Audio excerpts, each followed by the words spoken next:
Israel is now flaunting the newest addition to its aerial arsenal as fresh war clouds gather over the region once again.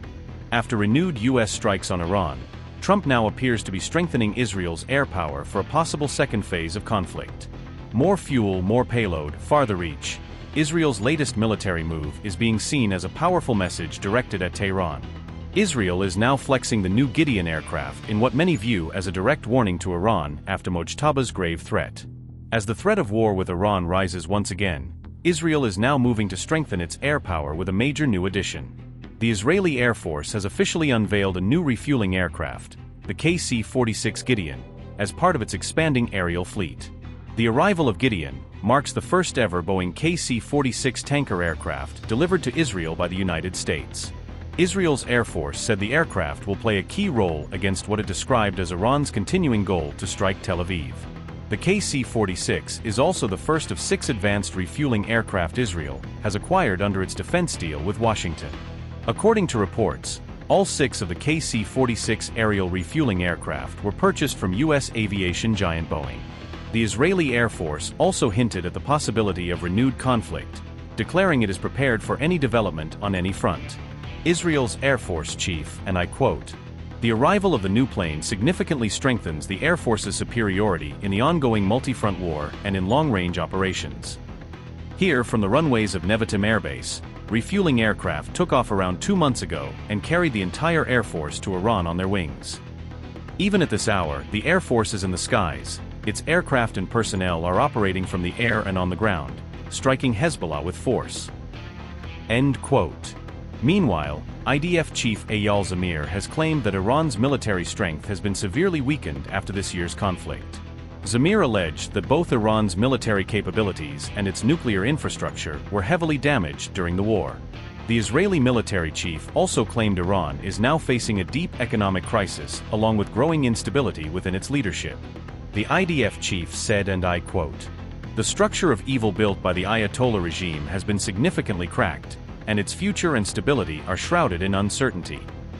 Its leaders are being hunted, most of its military capabilities have been destroyed, its nuclear program has been set back by years. Its economy is collapsing, and its citizens have yet to grasp the scale of the disaster their extremist leaders have brought upon them." End quote. Meanwhile, Iran has issued a stark warning of severe consequences for U.S. and Israeli forces if military provocations begin again.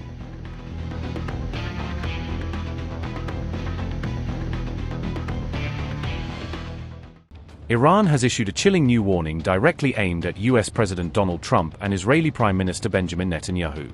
Iran's Revolutionary Guards warned both America and Israel against taking any step that could trigger a fresh war in the region. The IRGC claimed the stretch from Chabahar to Mahahar would become a graveyard for any force that dares attack.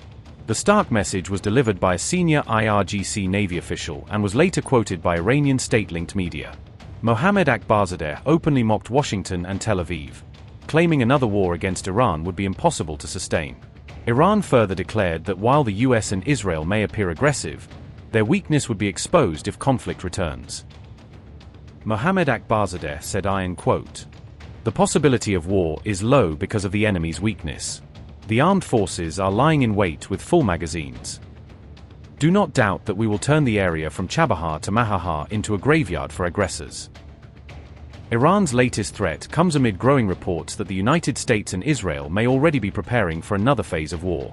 Reports claim Washington has maintained a list of remaining targets inside Iran that could be struck if tensions spiral again. But even if Trump authorizes action, US forces may struggle to hit those targets effectively under current conditions. Pentagon officials reportedly believe Iran's top leaders and strategic hubs are now much harder to strike than before. The remaining targets inside Iran are also said to be increasingly complex, concealed and operationally difficult to reach. Frequent relocation of assets and leadership across Iran is reportedly creating major challenges for military planners tracking them.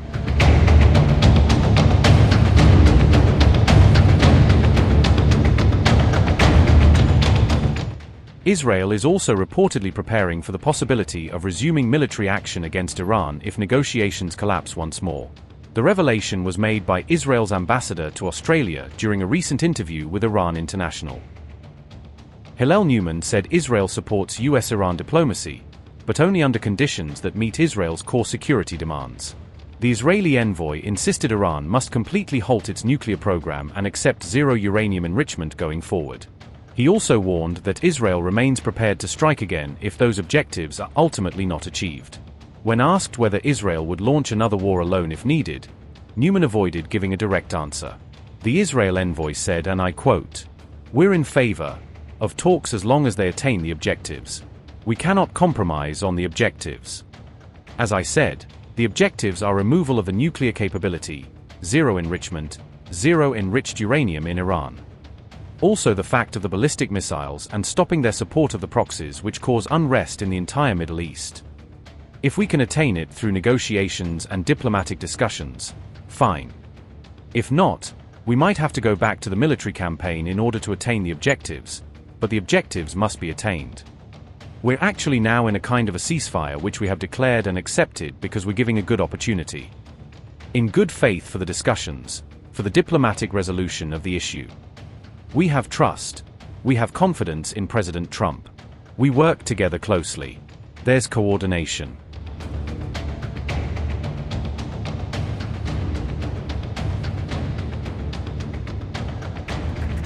Even as peace talks continued, American forces launched fresh self-defense strikes inside southern Iran on May 25. A CENTCOM spokesperson confirmed the military operation, with Fox News reporting details surrounding the latest American action.